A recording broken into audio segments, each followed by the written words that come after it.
निकलने पर ही मैं धर देकर भोजन करूंगी। इस पर भाइयों ने नगर से बाहर जाकर अग्नि जला दी और छलनी ले जाकर गलत पूरा काम ही सही नहीं, छलनी ले जाकर उसमें से एक प्रकाश दिखाते हुए बहन से कहा, बहन चंद्रमा निकल आया है, जरा देकर भोजन कर लो। बहन अपनी भाभीियों को भी बुला लाई कि तुम भी चंद्रमा का धन दे लो, किंतु वे अपने पतियों की करतूत जानती थी। उन्होंने कहा, भाई जी अभी चंद्रमा नहीं निकला है, तुम्हारे भाई चालाकी करते हुए अग्नि का प्रकाश छवि में से दिखा रहे हैं। किंतु बहन ने भाइयों की बात पर ध्यान नहीं दिया और भाइयों द्वारा दिखाए प्रकाश को ही दोनों चंद्र देकर भोजन कर लिया। इस प्रकार से व्रत भंग होने के से गणेश जी उससे सुष्ट हो गए। इसके बाद उसका पति सद बीमार हो गया और जो कुछ घर में था उसकी बीमारी में लग गया। साहूकार की पुत्री को जब अपने दोष का पता लगा, वह पश्चात से भरी उठी। गणेश जी से क्षमा प्रार्थना करने के बाद उसने पुनः विधि विधान से चतुर्थी व्रत करना आरंभ कर दिया। श्रद्धा अनुसार सबका आदर सत्कार करते हुए सबसे आशीर्वाद लेने में ही अपने मन को लगा दिया। इस प्रकार से श्रद्धा भक्ति सहित कर्म को देख गणेश जी भी उस पर प्रसन्न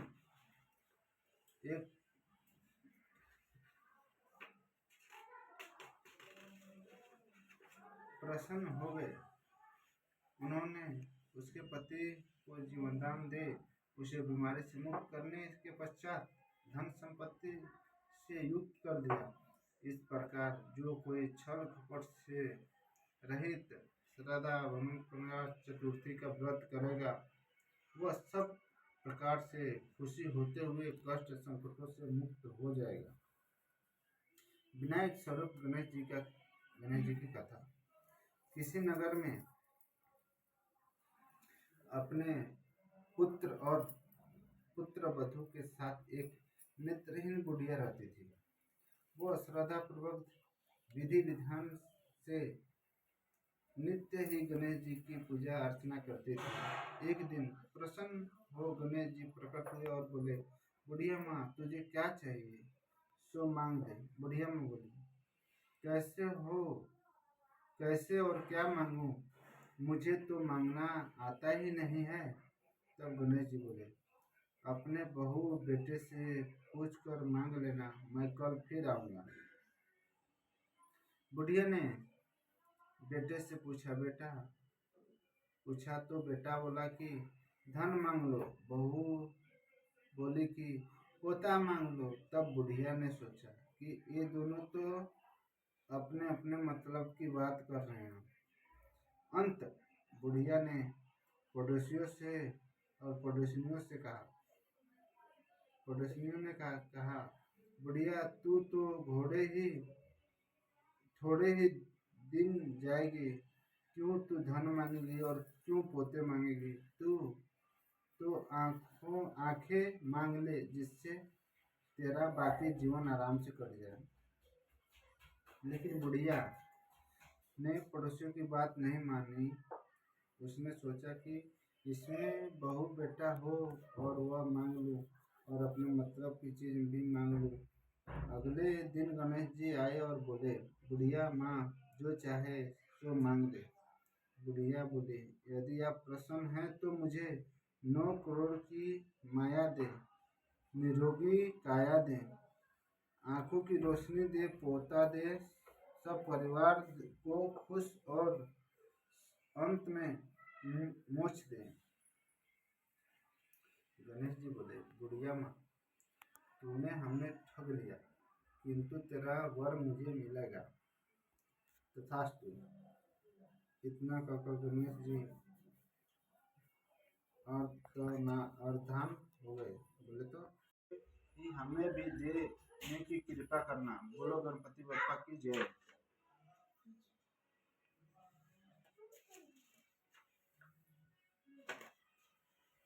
करवा चौथ का पूजमन।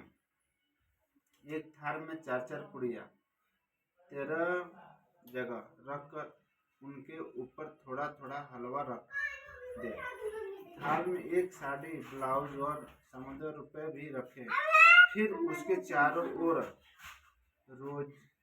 रोली चावल से हाथ फेरकर अपने सासू जी के चरणों में समर्पण कर उन्हें दे दे।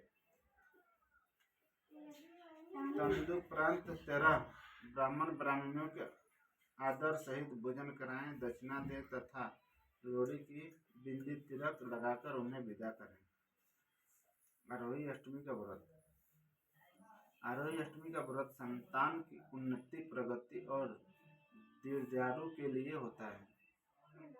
यह व्रत कार्तिक कृष्ण पक्ष की अष्टमी को किया जाता है। जिस दिन वार की दीपावली होती है उससे ठीक एक सप्ताह पूर्व उसी दिन वार को आरोही अष्टमी पड़ती है।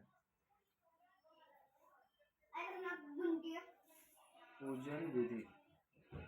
व्रत करने वाली स्त्री को इस दिन उपवास रखना चाहिए। सायंकाल दीवार पर अष्ट कोष्ठक की आरोही की पुतला रंग भरकर बनाएं। पुतली के पास सेवी के बच्चे भी बनाएं। चाहे तो बनाया चाट बाजार से खरीद कर लाएं। सूर्य उदय के बाद तारे निकलने पर आरोही माता की पूजा प्रारंभ करने से पूर्व जमीन को साफ करें। फिर चौक पुरकर एक लोटे में जल भरकर एक पटरे पर कलश की तरह रखकर पूजा करें। पूजा के लिए माताएं पहले से चांदी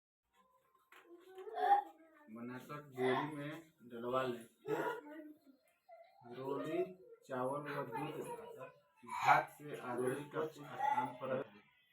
जितने बेटे अविवाहित हो उतनी बार एक तथा जितने बेटों का विवाह हो गया उतनी बार 2 चांदी के दाने आरोही में डाले गए। ऐसा करने से आरोही देवी प्रसन्न बेटों की दीर्घायु करने में मंगल करती है। इस दिन ब्राह्मणों को पेठा दान करने से विशेष फल प्राप्ति होती है।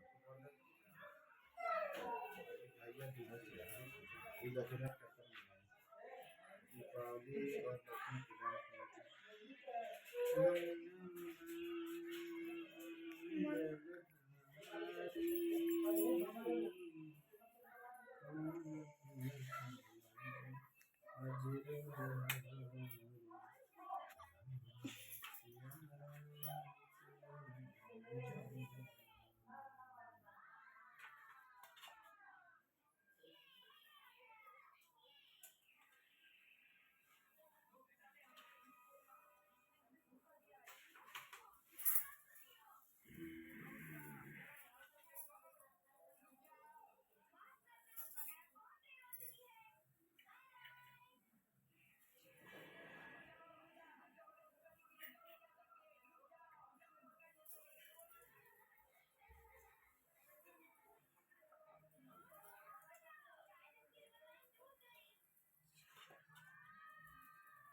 हाँ देखा तो